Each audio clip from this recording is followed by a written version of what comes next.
the outcome. When you're in the stands and you're watching, are you scouting these guys, or do you just get to sit back and enjoy the night a little bit?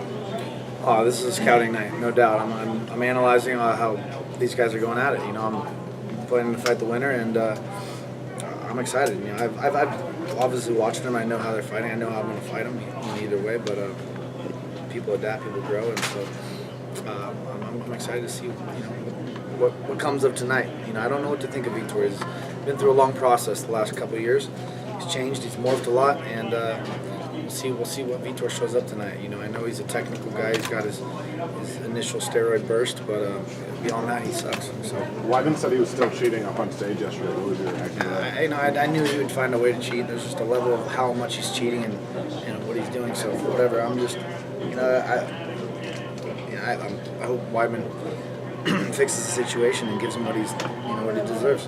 So that means you would eventually, hopefully, then fight Chris Weidman for the title. You'd prefer that to fighting Vitor then? No, I mean, as much as I'd love to fight Vitor, and I think Chris is the champ, I think he's going to go out there and I think he's going to get the job done. I think Vitor doesn't deserve anything. So You seem a little exhausted of Vitor and of the Vitor questions. It's really been around, obviously, since your fight. Coming into this one now, ready for him to be kind of gone and out of the equation? We'll see what Vitor shows up tonight. I'm just sick of him getting by and not having to pay his dues.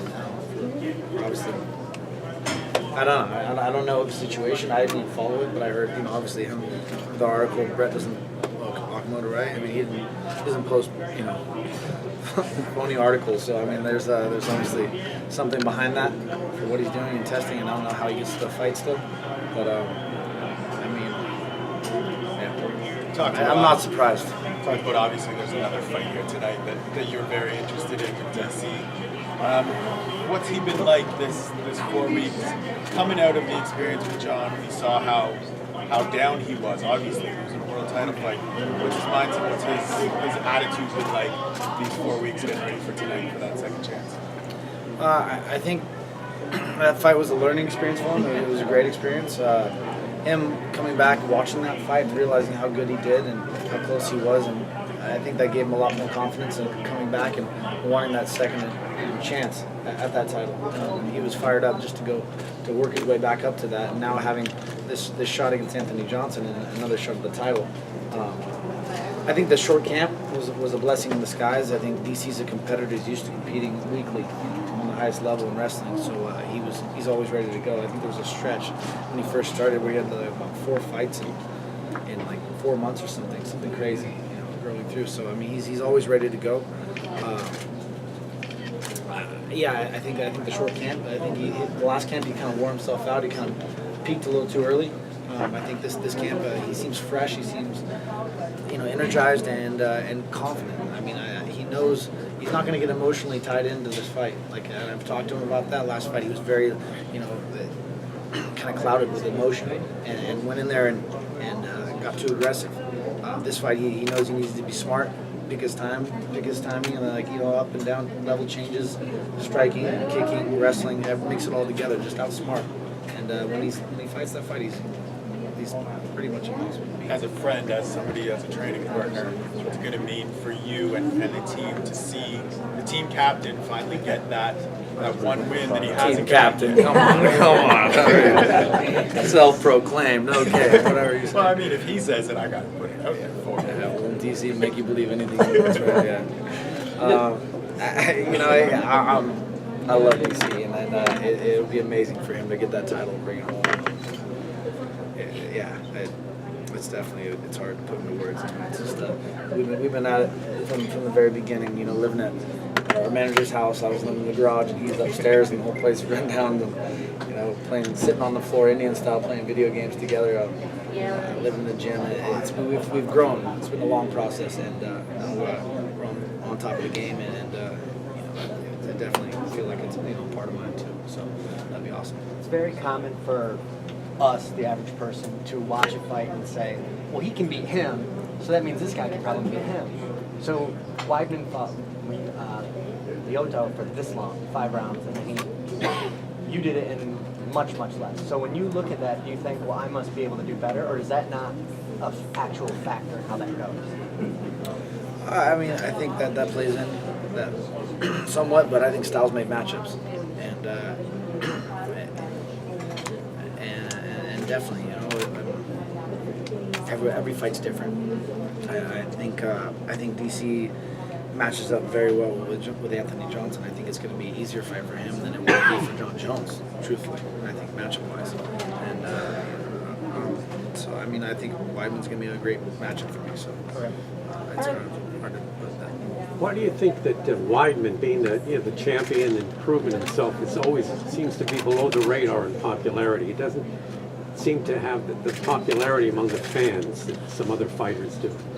Weidman doesn't have that flash. He doesn't have that pizzazz, but he's just such a tough guy, and he gets by, and he's so well-rounded. I think people just take that for granted, just his toughness and everything. People want to see those spectacular, guys that just,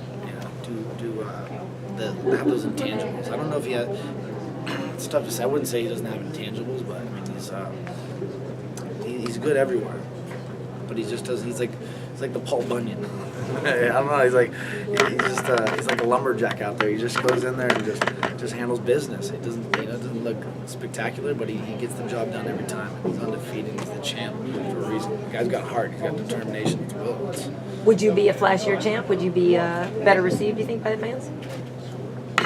By the ladies, I know, right? I'm gonna be who I am. I am who I am. I ain't gonna change. I ain't gonna get anything different at this point. But I like to think I have a little more finesse than Weidman.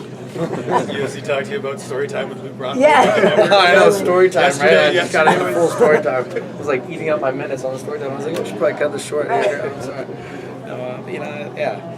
So something you did say Just being yesterday, though, is that you do. You're a guest fighter a lot. You do travel around the world. So, how do you find the reception that you get? Is there one place so far that you feel like, you're received the best, and it's like a second home for you in terms of like if you had a fight there? It's tough to say. I think I've got a lot of love in most places I've been. I've heard. I don't know. Fans, we haven't got man fans here. Yes, I'm not okay. gonna lie. I'm trying to bring in more girls to the sport. That's my goal at the end of. I can leave this job, this career. My goal is just to bring in more girls to the sport. Mighty caring. Yes, Yeah, it we is got really. a lot of fanboys. I'm not gonna lie. Luke, No, I didn't answer the question. It's all right, it's all right. Luke, Yeah, I know let's you get out of mentioned the a lot wanting the December fight at MSG if that happens. It's a pretty long ways from now, December. Long ways. Yeah, it's a long ways. Does that bother you, or are you willing to take that break for that entire situation if it worked out? I definitely like to. I'm fired up right now. I'm coming off that last fight. I'm like, I know I'm in position to get this next shot, and I want that shot. I want that title fight. I'm hungry. I'm eager to train, and it's hard to take too much time off right now. I really I know it's here. It's on the stage, so it's like I'm always thinking about it. Why don't I think we can turn the fight around before that. Hopefully. Maybe Weidman goes out there, handles business. If everyone comes out, or whatever, Vitor wins healthy. Someone comes out healthy, we can turn around and fight maybe September. Then I fight Weidman in September, then I can give him a rematch at MSG. At the New York. How do you match up with Weidman in your In eyes? December, that's a good right. I'll give him a rematch then. How do you match up with Weidman in your eyes? Your strengths versus his strengths, and what weaknesses do you see he has that you could probably capitalize on? Not giving away too much potential with the potential fight.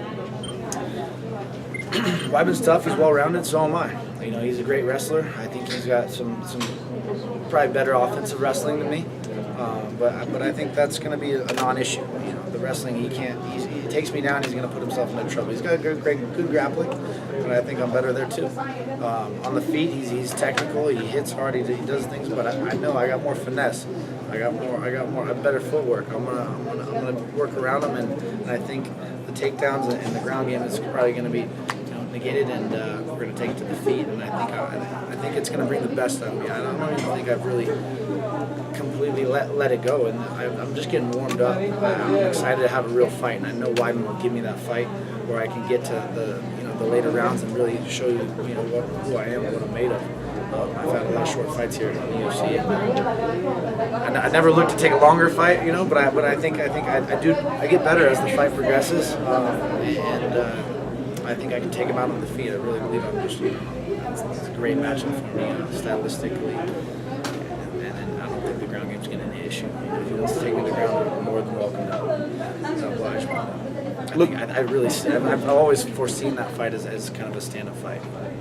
He's going to try to take me down, and it'll turn into a battle. You help Alejandro and Mowgli for their debut at 180. Are you going to corner them at 188? Are you going to be in Mexico? I'll be down there. I'm not sure if I'm going to be cornering them, but I'll be down there. I've always tried to help those kids. Alejandro's just got a great heart, and Mowgli is awesome too. Guys are growing, getting better and better. So I'm excited to go down there and see, obviously, them and Kane and everybody handle business and bring home a few wins for AK, another belt, or the belt back. Thank you. Hey,